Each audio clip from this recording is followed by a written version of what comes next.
मैं एक गल जी नफर की टाउन के हवाले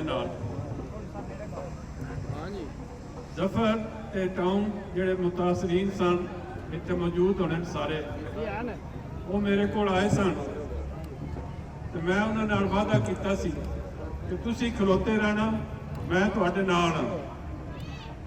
जफर गवाह है और मैं इसमें शाबाश देना कि इसने जितना स्टैंड दे वास्ते लिया है, जितनियां सख्तियां बर्दाश्त कीतियां ने वो कोई होर बंदा नहीं लै सकता।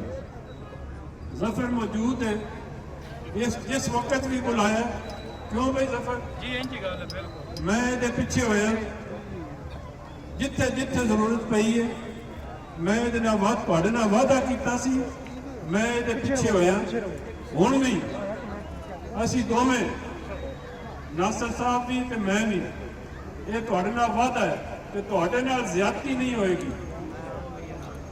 कोई बंदा तुहाडे नाल ज्यादती नहीं करेगा।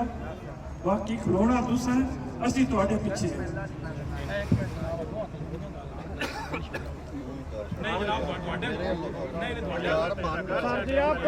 नासिर इकबाल मुसार साहब कहते ने दुआ कलोनियां का काम शुरू होगा इंशाअल्लाह जल्द ही।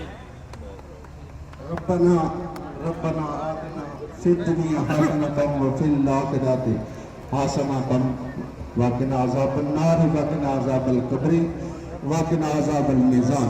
निगाहे बहक के बनी फातिमा के पर कौले ईमा कुने खातिमा। निगाहे बहक के बनी फातिमा के पर कौले ईमा कुने फातिमा। करीमा व बख्शा है बरहालिमा कि हस्तब असीरे कमंदे हवा नदारे में गैरस तू फरियाद रस तू यासिया राहता बख्शो बस। वसल्लल्लाहु तआला अला रसूल खैर खल्की सय्यदना व मौलाना मुहम्मदिन व आलिहि व सहाबिहि व औलिया उम्मतिही। सारे भाई जेडे उन्हें लोके आए बिल्कुल इको जिहा काम है मामे यारे गाड़ी लगी ये सारा बंदोबस्त पर गोदाम चो दारे में पुराने का इंतजाम है। लोके जितने भाई ने सारे मामे यारे तुर जाओ।